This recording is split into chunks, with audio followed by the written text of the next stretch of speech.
I used to be a neurosurgeon 20 years of my life, and I quit. This is Doobie, and somehow Doobie made what might be the most unexpected, lowest budget viral video in YouTube history. But not for the reason you might think. See, this video breaks all the rules every guru says to follow. There's no visual hook, it's slow, and there's no humor and no editing at all. And it still went viral. 16 million views in just 6 months. So I had to know, why did this video go viral? How did he do it? Or did Doobie just have his day and get lucky? And these questions kept me up at night. I'd lay there thinking about Doobie in the mountains with those mosquitoes. There's a lot of mosquitoes. I think about it in the morning. I think about it while I'm eating. I think about it a lot. And after thinking about it and rewatching it and studying this video for weeks, I found something fascinating hidden deep inside this video's script. I found a pattern, a viral blueprint that no one can seem to resist, and one that explains why this video and others like it go viral. Once you see it, you can't unsee it. You're going to start to notice it everywhere, in stories, in movies, even in your favorite TV shows. And today, I'm going to break down this pattern for you and explain why we can't resist it, how it works, and how you can use it for your YouTube videos. If you've seen this video of Doobie before, then pause this video right now and write why you think it went viral in the comments below. And at the end of the video, we'll see if you were right. So the first thing Doobie did to get 16 million views is Doobie created a retention loop. The majority of YouTube videos lose 50% of viewers in the first 30 seconds. But not this guy, because in the first line, he does something genius that forces your brain to keep watching. I used to be a neurosurgeon 20 years of my life, and I quit. He did two things here every viral video does. First, he delivered and expanded on the expectation that he set in the title of his video, so it built trust with the viewer. And then he opened up the perfect retention loop. Rather than giving all the information away and telling you the entire story right off the bat, Doobie actually makes you curious and want to know, why did he quit? What is this guy doing? Unemployed and out in the mountains by themselves. And then Doobie does something that makes all the difference and basically keeps people glued to the screen watching him stumble over his words. I know I can't do neurosurgery anymore. See, Doobie never fully answers any of the questions he makes you ask yourself right away. Instead, he gives a partial answer to those questions. So it's enough to sort of graze your finger over the itch, but it makes you want more. So Doobie sort of gives you a taste and gets you basically addicted, and then he kind of does something sneaky. And I don't have a plan, and I'm quitting, and I won't have a paycheck. He opens up another retention loop. So while you're still wondering about that first thing he talked about, he gives you another reason to be more curious and want to know what happens next. And he keeps doing this throughout his entire story. I got my first job. Yeah, I knew that something was not right away. He gives a partial answer, opens up a new loop, and constantly resets viewer curiosity. That is a retention loop, and that's how he, along with almost every viral video and TV series, tricks your brain to keep watching. But there's a problem with just sharing a story like this and using a retention loop. Because most people could tell a story like this, but they wouldn't get any views. And this guy got 16 million views, so there's something he's doing that's making the YouTube algorithm recommend him. Which brings us to step number 2. Doobie opened up the total attention market. So why did this video appear on my YouTube homepage? Why did the algorithm recommend this video and not one of the other 800 million YouTube videos out there?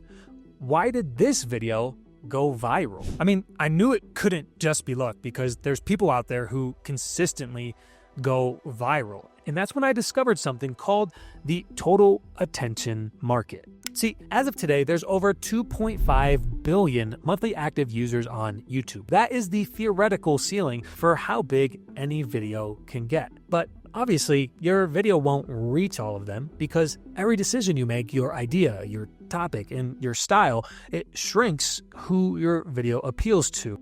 So there's a balance, and that is what Doobie cracked. Here's how. I knew that I was dying.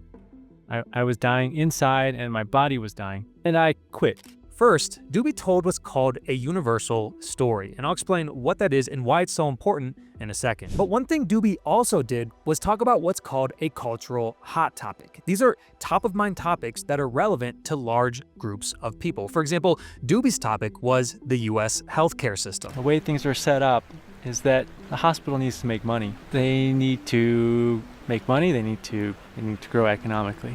And the problem there is that if you figure out a way to help patients heal, and that way doesn't include a pill or a surgery, well, then the hospital and the doctor are in big trouble. Because if you figure out a way to help people heal and you can't charge them for it, well, then you've just worked yourself out of a job. Doobie was a voice of reason, validating the thoughts and feelings of hundreds of millions of people, giving words to a problem that most of us are constantly gaslighted into believing it's not real. The incentives are not right in the whole system, this whole country's medical system, probably not just this country, but most countries. He covered a topic that affects nearly 334 million people in the US. So when you have a cultural hot topic, then you have one of the ingredients for going viral. Plus, Doobie also tapped into another cultural movement that's gaining millions and millions of views every single month, called the anti-work movement. But then I thought about all this and I kind of realized something. See, the real magic wasn't the ideas that were easy to see that Doobie talked about, like healthcare or the anti-work movement. Instead, it was deeper. I was getting paid very well, but I was the most unhappy that I've ever been. In this video, Doobie talked about philosophical ideas like the search for meaning, the struggle to break free from a system that doesn't work, and the desire to live a life that actually feels fulfilling. And these are experiences that resonate with nearly every single one of the 8 billion humans on Earth. And we can all learn something from what Doobie did here. Go broader with your ideas. And once I realized this, it all sort of made sense.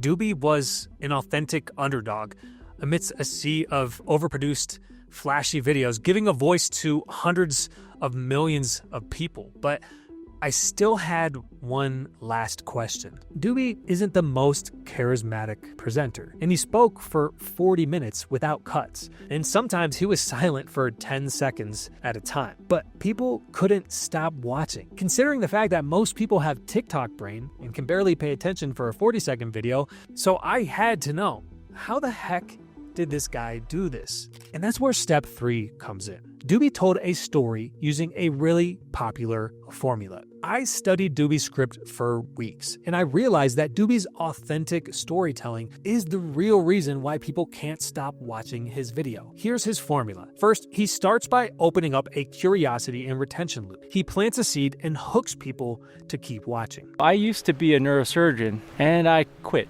Next, he builds connection by adding context, and he talks about his story and the difficult journey. He doesn't fully explain why he quit yet. And I remember at the beginning of medical school. After that, he raises the stakes. And after putting in 4 years plus, at that time, 5 years of my life, that's 9 years of from 20 to 29 years old.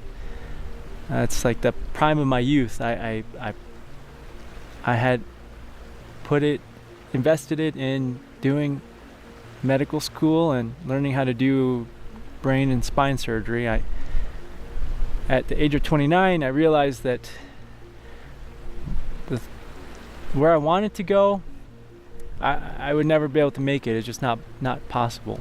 Then he adds tension by introducing a personal and moral dilemma. I knew that something was not right.